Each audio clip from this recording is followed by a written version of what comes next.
afternoon, my friends. The doctor is in the house. Happy Wednesday. Welcome back to another episode of To Your Health with Dr. G. Hey, everybody. I'm so glad to welcome you back.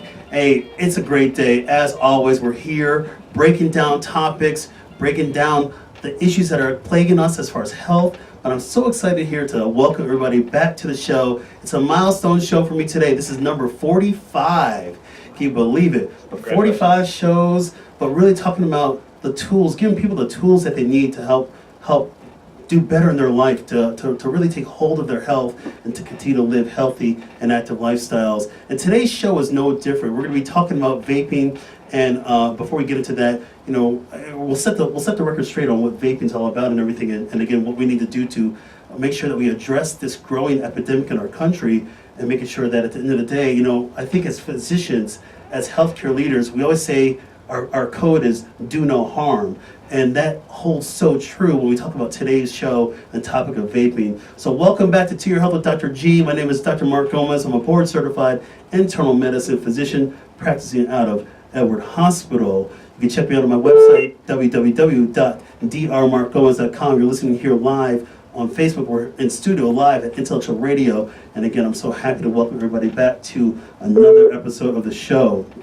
So here's how the show works. For anybody that's new to the show, basically what I do is I invite my group of medical experts, healthcare leaders, people that are in the trenches, and we talk about a topic. But our goal for the show is to make sure you, the listener, you, the person that's out there caring for your loved ones, has the right information. I want you to leverage me as a doc, leverage my network of experts to continue to get healthy together. It truly does take a village to solve the health challenges that are facing us in our communities and as a country. And the reality is that, again, we're all about building trust and delivering truth. And again, no better time than now. As we create that urgency, we can create action, and that action will lead to continued fulfillment in our health and in our lives.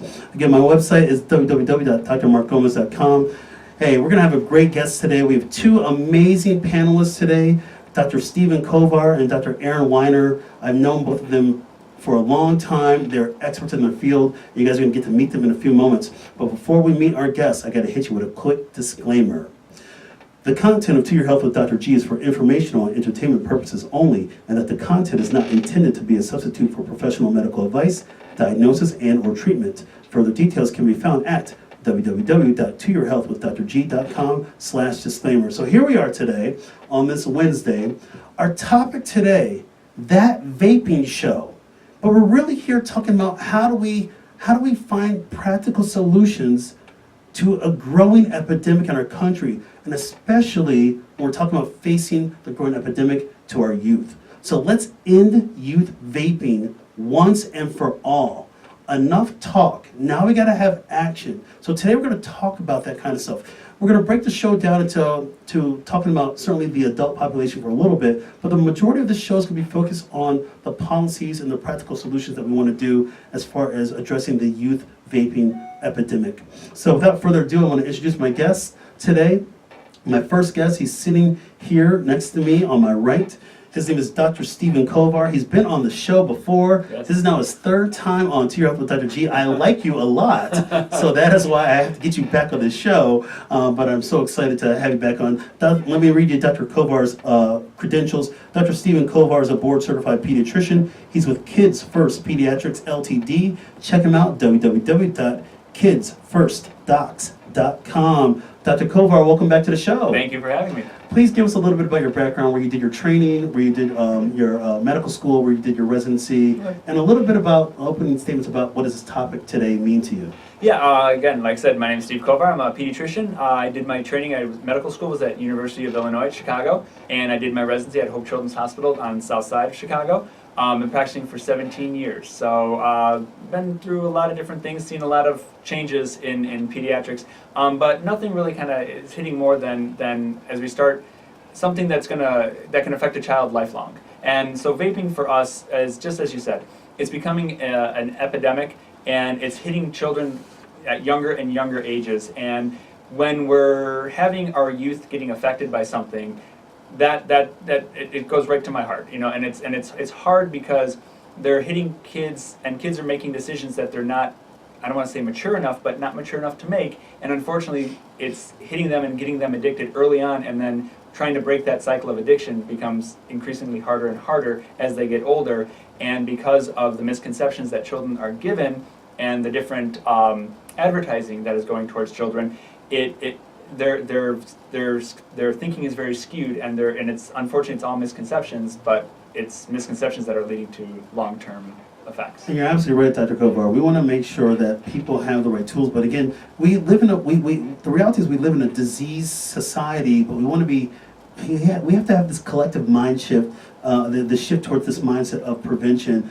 But no better way than now to talk about it, because this issue is front and center. We're reading about it, we're hearing about vaping all the time, but now again, no more talk. We need to do something about this. So I'm excited to have you on the show to get more insight on your take on things, and I cannot wait to talk to you more about this kind of stuff.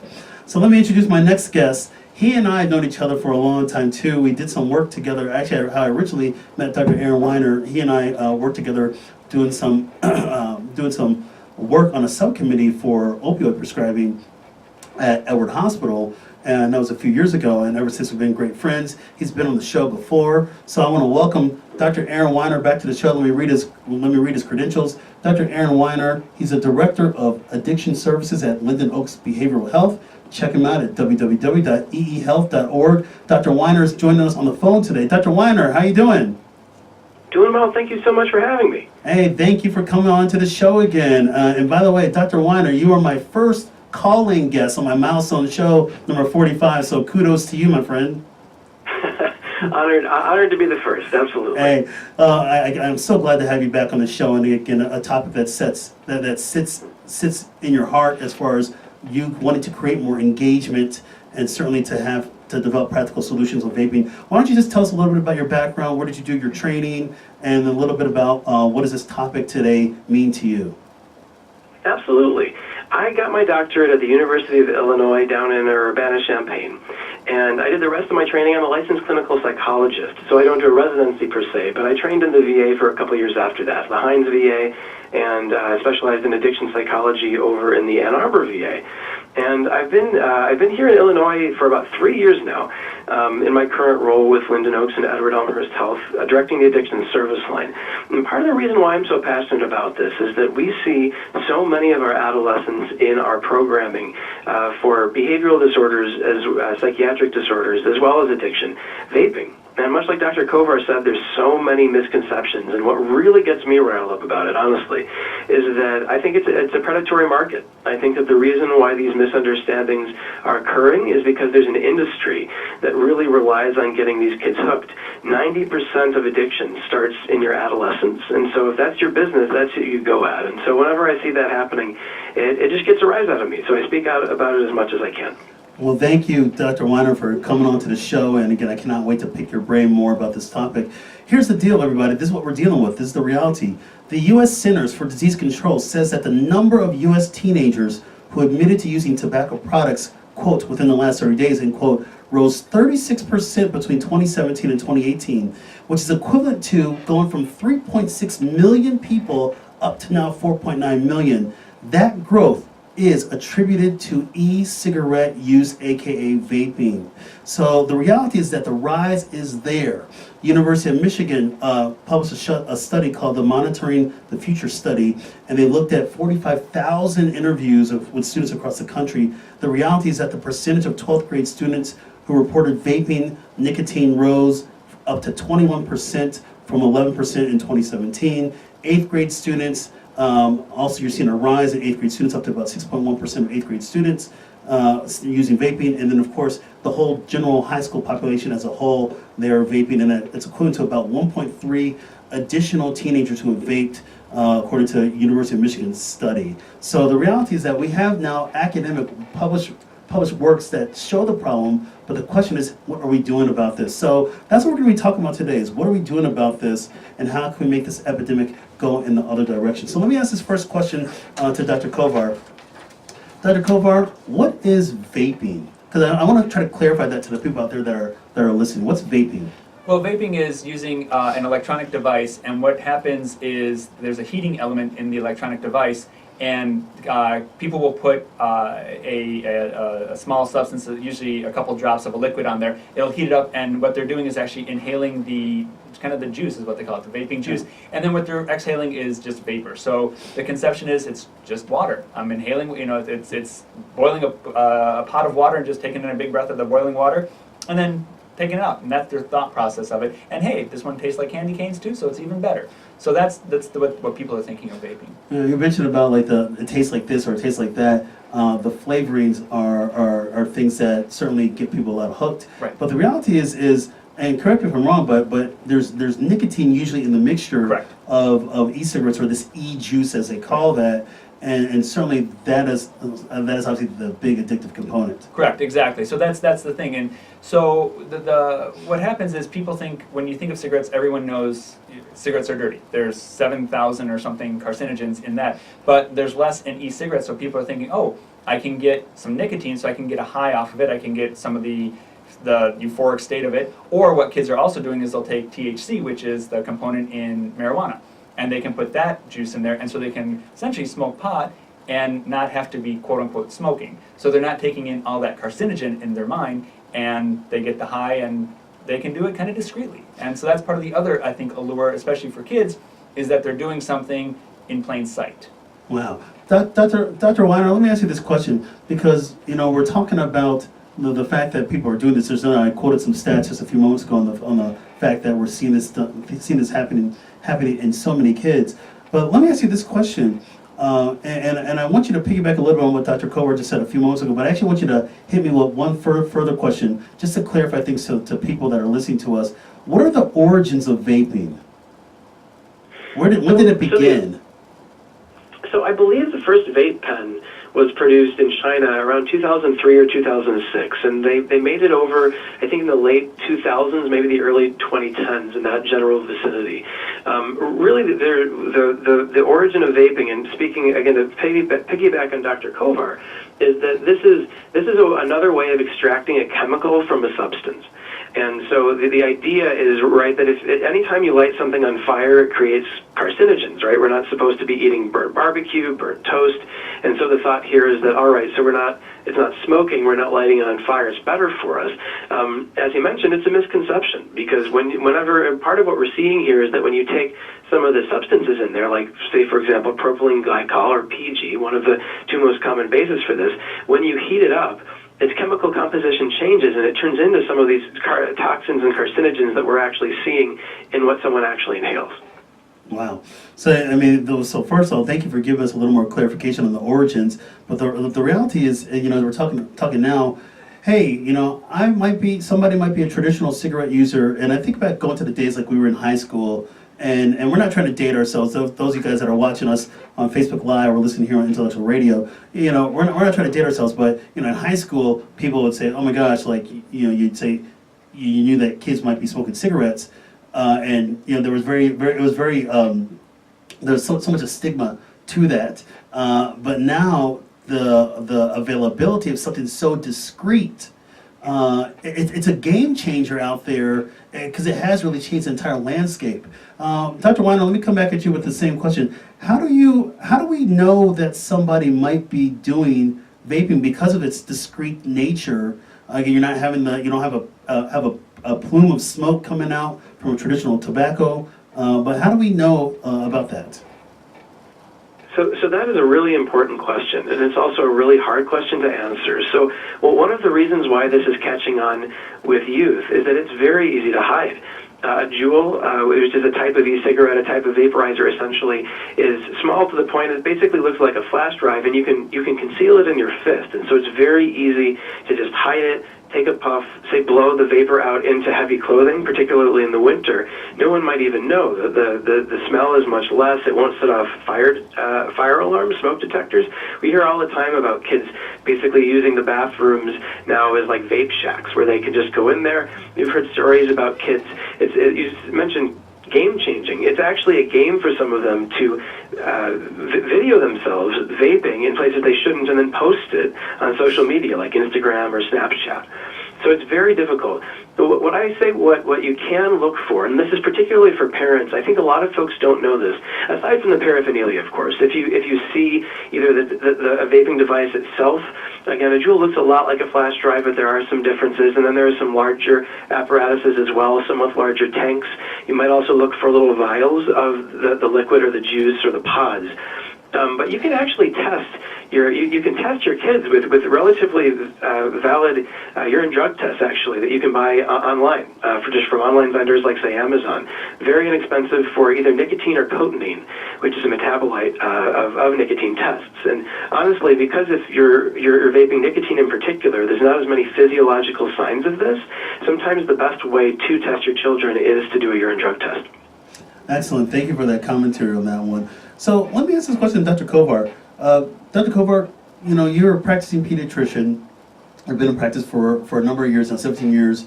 And, we were talking a little bit off air that, you've had plain conversations with kids in your practice about vaping. How prevalent are you seeing this in your practice or in the community that you live in? Well, I think it's definitely more prevalent than kids will admit to. Every time I speak to a child, and just for the parents out there, I preface every time, I kick parents out because I need kids to feel that they can talk to me. And the thing that people need to remember, especially parents, is that we as physicians have to have kind of in-depth conversations with these kids, that they also have to feel that they can tell us things and trust us. So I tell the parents, I can't tell your parent anything that you tell me unless you're going to hurt yourself or someone else. That being said, I just always go, I remember when I was in training, one of my psychiatry professors taught me just assume that every teenager is drunk, high, depressed, sexually active, and pretty much those are the four things. Just essentially, and suicidal. Assume that. Yeah, and suicidal. that's what your kid's doing. So assume that, and then have them prove you wrong. And that, if you kind of go with that thought process, it kind of opens things up, because we as parents, we never want to think of our children doing anything bad. So the biggest thing is making sure we have open conversations with them. So when I kick the parents out, I just say, all right, let's talk about this. And you can ask about the kid, but I always ask about their friends. Because a lot of times you can ask a kid, oh, are you smoking, are you drinking? Oh gosh, no. Well, how about your friends? Oh yeah, they're doing it all the time. And again, like hangs with like. And so if their friends are smoking, if their friends are drinking, if their friends are doing something, there's a pretty good chance that they're doing it as well. And if they say that they have some friends who are doing it, then we can kind of have a little bit more of a conversation. But it's the other thing I always ask them is, how easy is it for you to get it? If I said right now, I need you to get me a vape pen, give me pot, give me something, how long would it take you? And the surprising answer is not that long. It's usually within a couple of phone calls they're going to have, or actually text, because they don't call anymore. Yeah, no, but within a couple of, within a few minutes, they're going to get something. So it's a lot more prevalent than we think, and it's everywhere. And the funny part is, we always have in our mind, again, maybe it's just dating myself, of kind of the quote unquote the druggie. This is, oh, that guy's he's a stoner. We have that, but it's not. It's the kids that are going to the very elite schools, the ones that you have to test into. They're just at risk as kids that are in public schools, and kind of kids that you might look at and say, oh, I wonder if they're at risk. Everyone's at risk, and that's, I think, the mindset we have to have. It just, again, going back to thinking that every single kid is doing it, prove me wrong. And if you go with that, it's a lot. It helps open conversations, which we as parents need to also have with our kids, to let them know that that this is a conversation we need to have, because kids, as we've said so many times, misconceptions are there, and it's a lot easier for them to believe their friends. And when their friends are saying, oh, don't worry about this, this is so much safer than smoking, this is so much better than taking a hit off a joint, they're going to believe that more than they're going to believe the CDC, because they're not looking at the CDC, they're not listening to they're not listening to their parents. So that's why we as providers have to make sure that the information that's going out there is correct, but it's also reaching a wide range of people, because we need the kids that it's affecting, and also kind of get them before they're being exposed to it, get them aware of it, and also what to do when they do get exposed to it, because they will. It's not a question of if, but when. Aaron, when you're seeing clients and you're counseling patients and families, how do you approach that? Because there may be people that are listening to us right now, and maybe parents at home. How do they take that first step to have that conversation with their child about vaping? Mm-hmm. Well, so it's really difficult, and something that Dr. Kovar said about building relationships, it really is huge. If you're plugged into your kids, you'll start to notice differences in their friends, in what their friends are doing, in where they're spending their time, where their money is going, right? Because it takes money to do this as well. On a related note, something to look at is social media. I'll get back to how do you start the conversation, but kids will post things on their social media, even if they know that you friended them on Facebook or you can see their Instagram. They'll still put stuff up there, or you'll see things that their friends have done. And so either friending them that way or just having access. There's so many things that kids can get into this isn't our topic for the day, but on social media, it's worth looking at that as a parent, and drug use and vaping use absolutely falls into that category.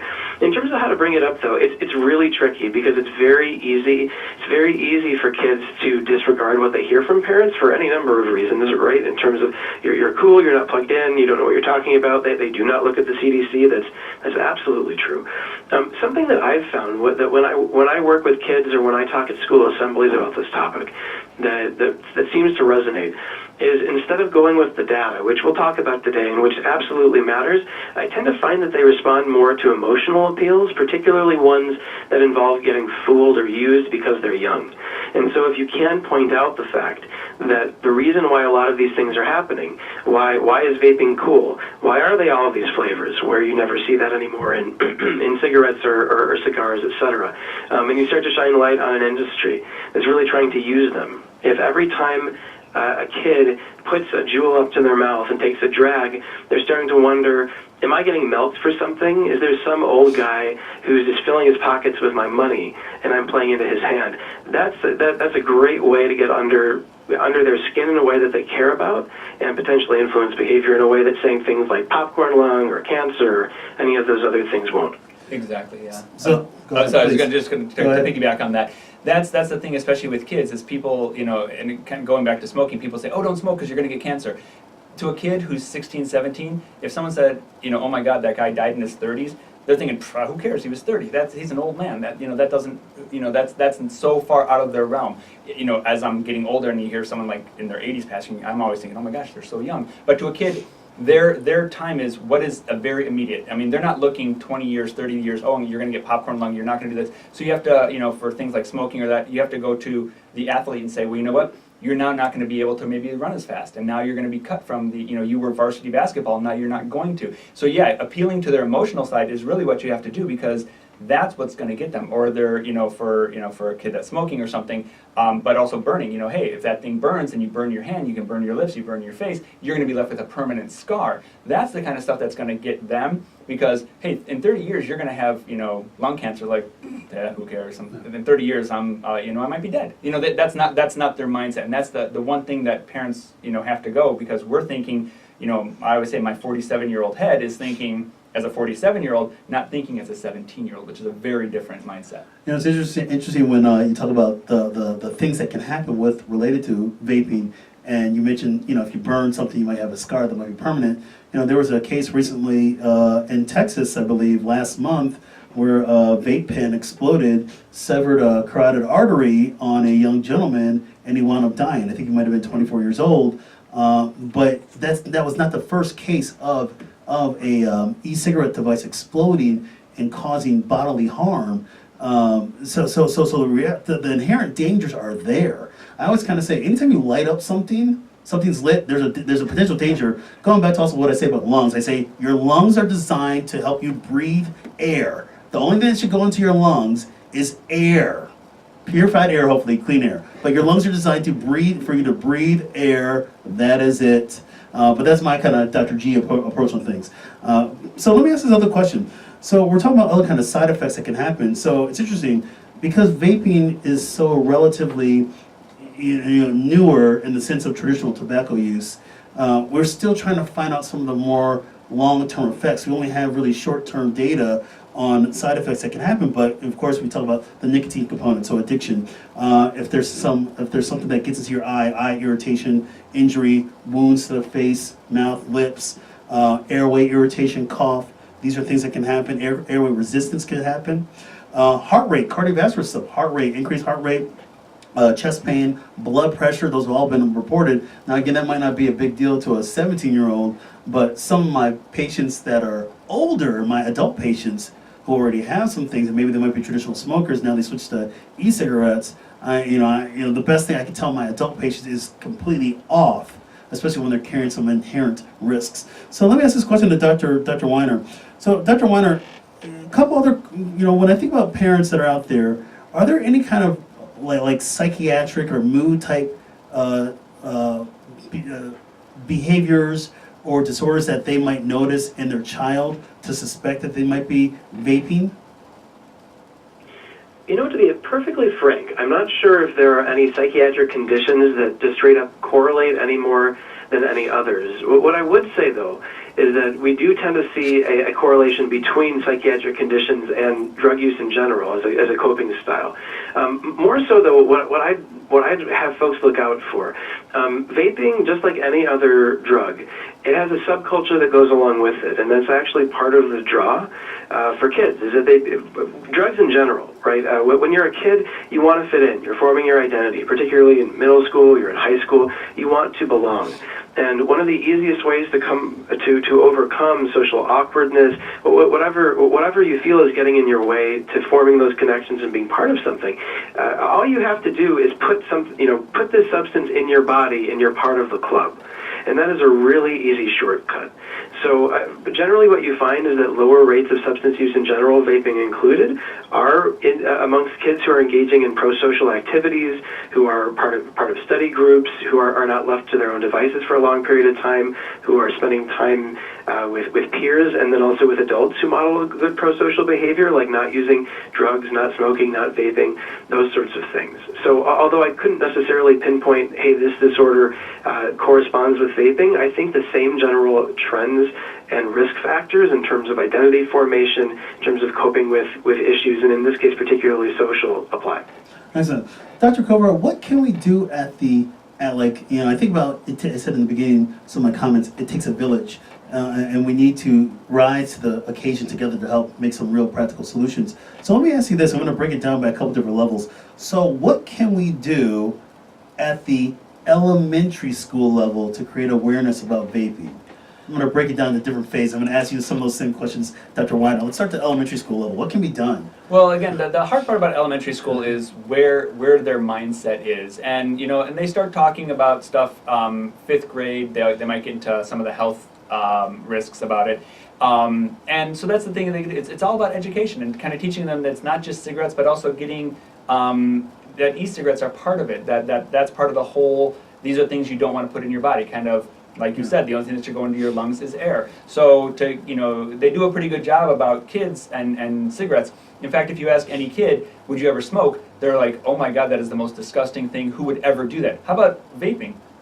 It's seen as it's not the dirty habit, and that's the most important thing. Is that I think at the elementary school, teaching kids, just as you're teaching them about their body, and for those kids, 4th, 5th grade, where they can kind of get a little bit more understanding, start having those conversations of these are the things, but also what to do when you're getting put in these situations, because that's the issue. It's like a lot of stuff. People know something's bad, but as Dr. Weiner said, like when you're sitting there and your friends are saying, oh, by the way, hey, you can do this. Hey, you want to do this. You want to do this.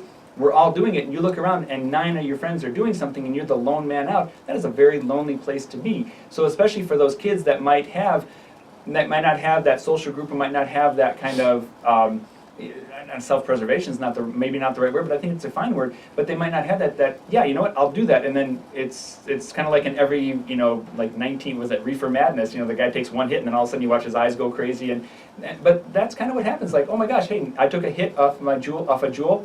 And now I'm part of the club because it's kind of now I'm being welcomed with open arms. So it's teaching kids that it's okay to say no, and it's okay to kind of be that guy, but it's also to teach kids not to push things onto other people. That's the hard part to do. Thank you. Dr. Weiner, are you aware of any strategies that are happening at the middle school level to educate kids about vaping? Yeah, well, and not to just echo Dr. Kovar entirely, but honestly, refusal strategies, that's a big one. So there are some folks who are doing role-playing where you can actually work with kids to say, so this is the situation you're in, this is what's being said to you. How do you say no? and practice that, because it is a situation that they'll likely to be able to find, that they'll find themselves in, and they need to know how to navigate that. Really, the big part is how do you limit exposure to those situations, right? Because the more people are around that, again, can you get them in these pro-social environments? How do you limit their exposure to the chances? And then when it's in front of them, do you equip them with the skills and the confidence to say no? Very well.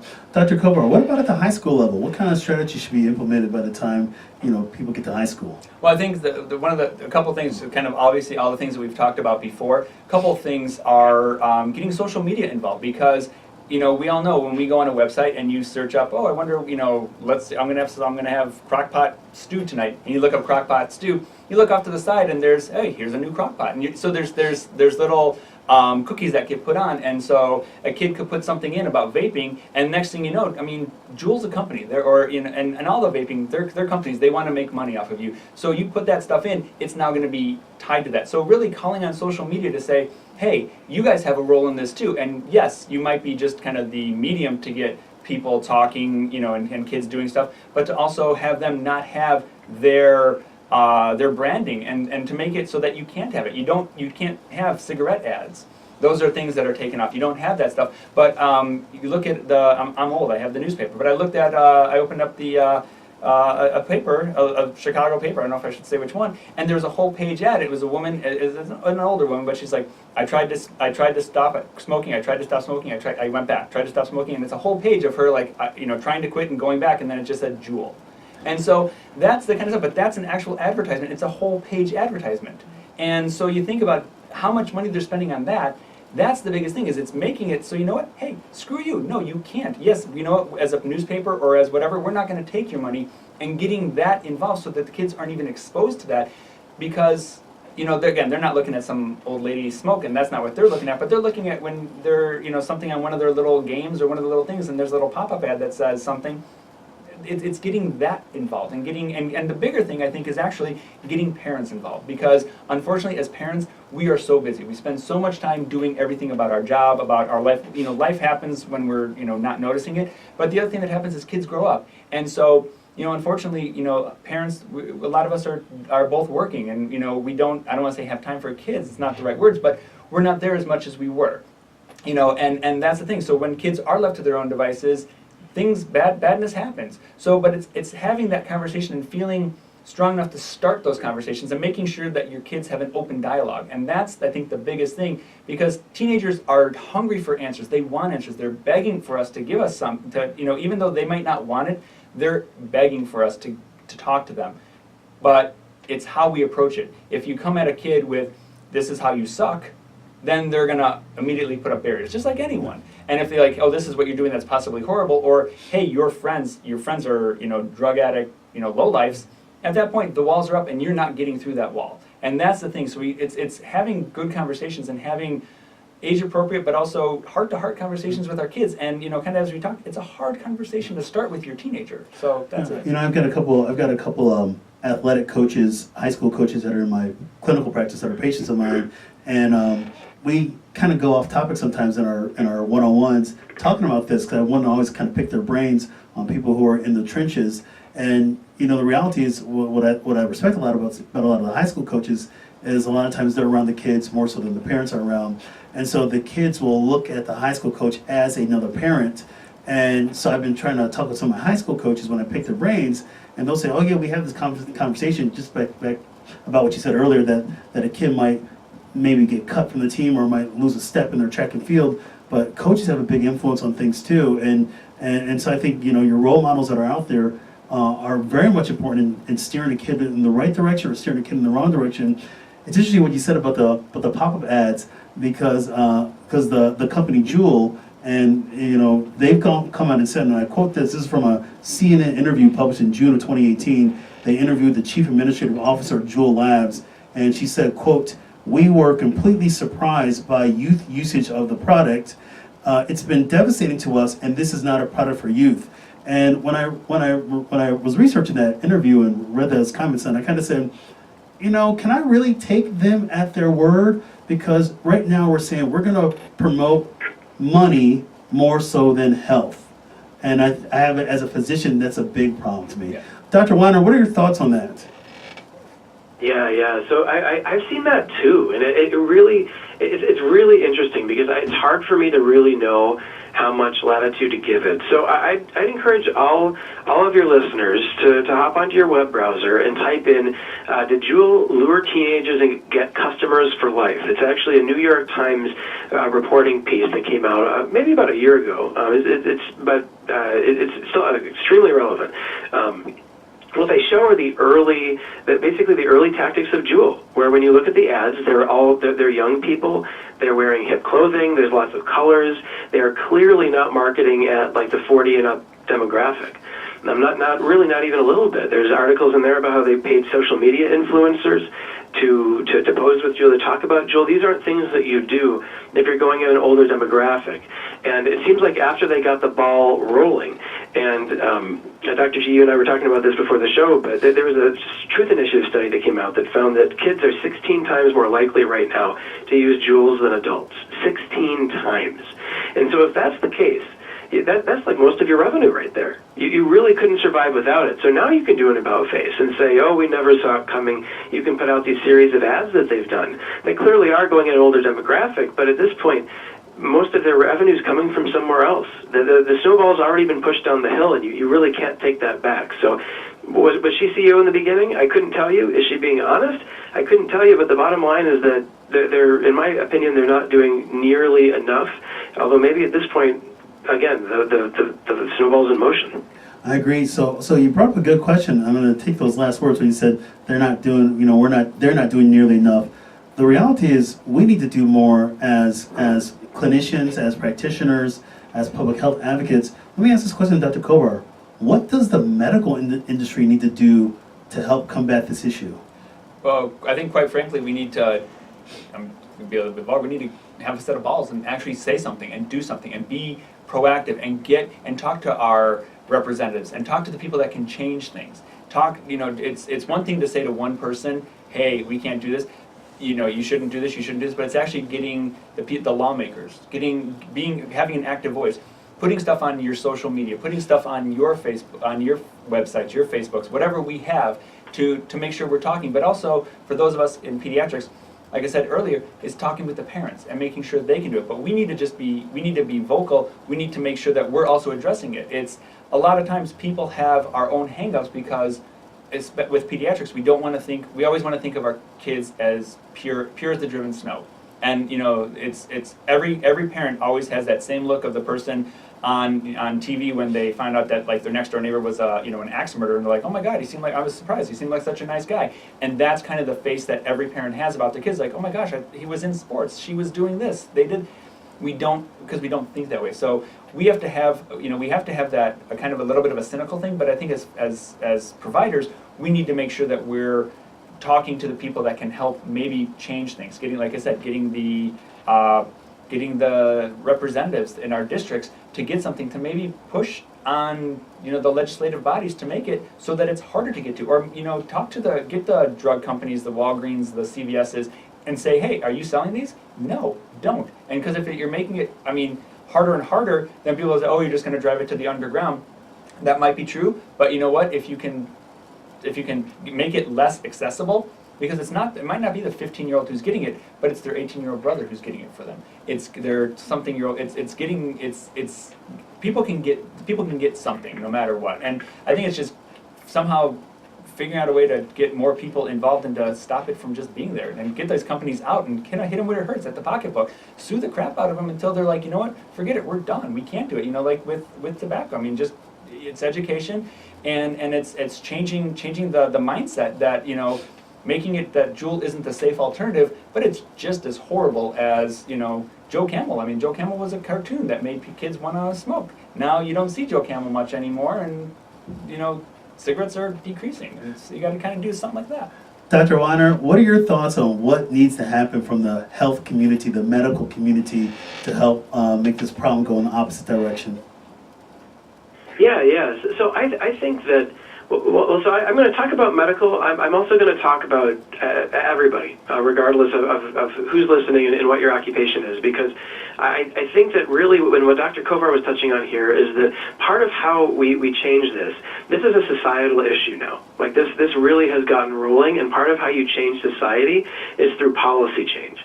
So to give you an example, looking back to the past, the Tobacco Control Act of 2009 put tobacco under the jurisdiction of the FDA, and one of the first things they did was they outlawed flavoring in cigarettes and cigars because a disproportionate amount of kids used flavored cigarettes and cigars, and that's why they did it. And now, actually, on the Surgeon General's website, one of the studies he cites says that 85% of kids right now say that they vape because of the flavors.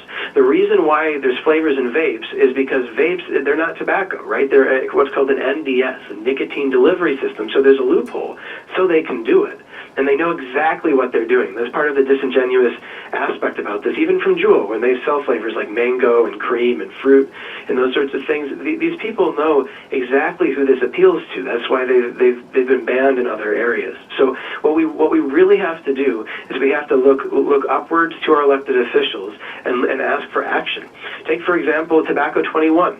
Actually, I'm not sure if Governor Pritzker is going to sign it, although it was favorable, but it passed through our General Assembly. That raises the age to have nicotine, to sell to someone a nicotine product to 21 in the state of Illinois instead of 18. The whole principle behind that is exactly what Dr. Kovar was saying. You limit the access, you limit the exposure.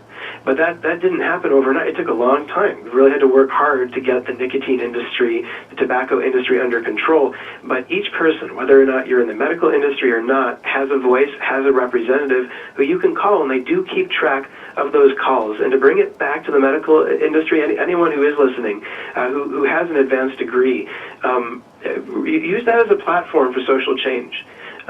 You've been educated, and sometimes that can get you into channels and give you a platform that's harder for other people to access. And if you have that voice, use it. Excellent. I think about you just kind of the words you're saying makes me think about what we're doing today, and this is a way to get a message out there that say, hey, we're people serving people at the end of the day because we care about each other. That's quintessentially us as human beings, and I think that applies to most people. And so this is a way to spread that message, spread the awareness, the education. So I want everybody out there that's watching right now or listening to us, whether on Facebook or listening to us here at Intellectual Radio, listen, go out there, spread this message. We have to do this together. This is a big problem. And as a parent myself, I wouldn't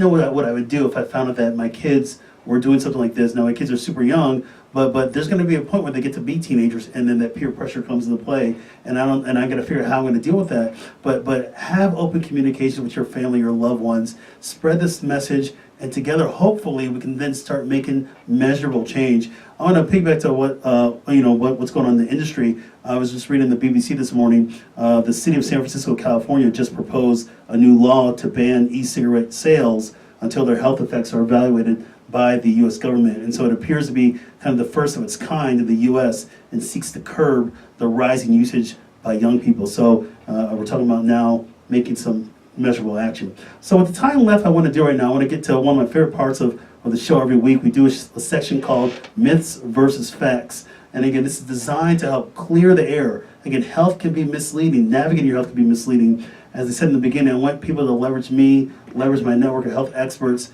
and let's get healthy together, but let's tell the truth. Let's set the record straight. So how it works, I say a statement, and my panel says myth or fact, and they give me a little statement why it's a myth or a fact. We'll kind of keep it rapid fire a little bit. And so, but again, we're helping to try to clear the air. So here we go. Myths versus facts. Vaping. Here we go. First statement to Dr. Kovar. All right. Here it is. Myth or fact. E-cigarettes help people quit smoking. That would be a myth. In fact, if I'm not mistaken, I think it's about 30% of kids or people that start with e-cigarettes will eventually move on to cigarettes. So, nice try, Juul, but no.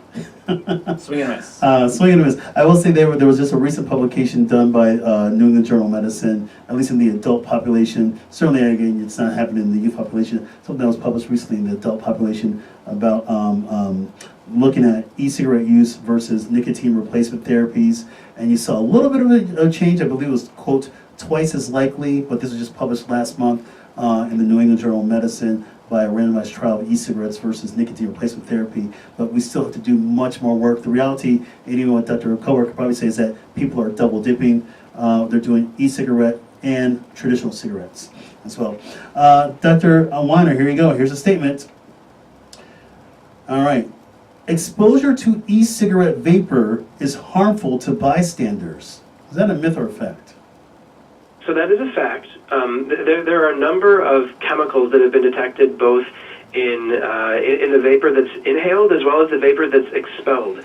Essentially, the bottom line of all of this is that while there are fewer carcinogens and toxins in an aerosol from a vape pen than a cigarette, there are still absolutely a bunch of them. I think there is one study out of Berkeley Labs that found 31 different toxic chemicals in there. It's not a benign substance. So absolutely, it is a fact that the vapor is harmful to bystanders. Thank you. Here we go. Dr. Kovar, statement, myth or fact. Vaping does not harm the lungs. Oh boy, that would definitely be a myth. It's the problem is that the studies, it's so new that we haven't seen what the long-term effects are. But yes, you get, the popcorn lung, you get all these things. There are different problems that are coming along, and we're just starting to now see some of the effects. And it's gonna, it's one of those things we always kind of say, you don't want to find out 20 years from now, like, oh yeah, gosh, you thought it was good, but now it's not. And let's build that time machine and go back and stop you from 20 years ago from doing this. It just doesn't happen. So it's better to not even do it, because yes, we have something, we just don't even know how bad it's going to be. And then wouldn't you hate to find out it was actually worse than smoking? And they're both bad. Don't say, oh, the dog starts smoking. But it's just, it's Going back to earlier when I said our lungs are designed to breathe air.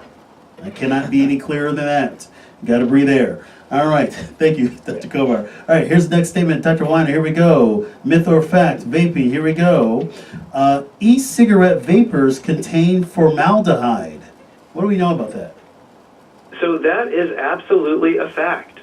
It has been found in studies. Actually, there was a study put out by the Center for Tobacco Control Research and Education that found formaldehyde along with at least 9 other cancer-causing carcinogens in the vapors. So it's something that a lot of kids will say, or things like, oh, well, it's just water and salt and all that. That's one, as I alluded to earlier in the show, that's not all that's in there. There's a base. It's usually either propylene glycol or vegetable glycerin, but when you heat that and you also heat the flavoring up, the chemical composition changes. It turns into a lot of other things additionally, depending on how you operate your device. There's some that actually the heavy metal that are in the heating element can flake off as well. And there's been lead, cadmium, nickel, a lot of things found in the vaping aerosol. So, and I guess actually I'm going to tack one other thing on here too. There's a huge amount of heterogeneity in vape juice. So part of the issue is there's no regulation to what's being produced. It's all basically being done in China right now. And so what's in there, what's not, if the labels are accurate, you really don't know. So absolutely, it's a fact there's formaldehyde and a lot of other bad stuff in there too. We'll piggyback on that one, Dr. Weiner. Just last week, the U.S. FDA came out and released its proposed guidelines giving companies until the year 2021 to apply to have their e-cigarette products evaluated more formally. It's interesting, that was a date that was postponed. The FDA originally had told e-cigarette companies they had until August 2018 to basically give information on their products, but the agency later on came out and said more preparation time was needed, again, kind of still kicking the can down the road. All right, here we go. Next statement here. We'll do a few more of these. Dr. Kovar, here we go. Statement. All right. E-cigarettes will lead young people into smoking. What are your thoughts on that? Again, kind of like I was alluding to before, some of the studies have shown that e-cigarettes are one of the things that will lead kids into eventually smoking the cigarettes, because the nicotine might not be enough. It's also they're already kind of here as they get older. They need that next level up, and so maybe they go into cigarettes. So yeah, it's definitely something that they can lead into. Excellent. Here we go, Dr. Weiner. And then maybe I might do one of these myself just for fun. Who knows? It depends on how I feel. Got 2 more of these. Here we go. Here we go, Dr. Weiner. Here we go. E-cigarettes are not risk-free, but are far less harmful than cigarettes. So that one's tough to say. So that is definitely more fact than myth. Although I think the word far is what I'm getting hung up on. So basically, we know that there are more toxins. We know that for short-term health outcomes, that cigarettes are, we know there's more toxins in cigarettes. There's more short-term negative health outcomes and damage to organ systems from cigarettes.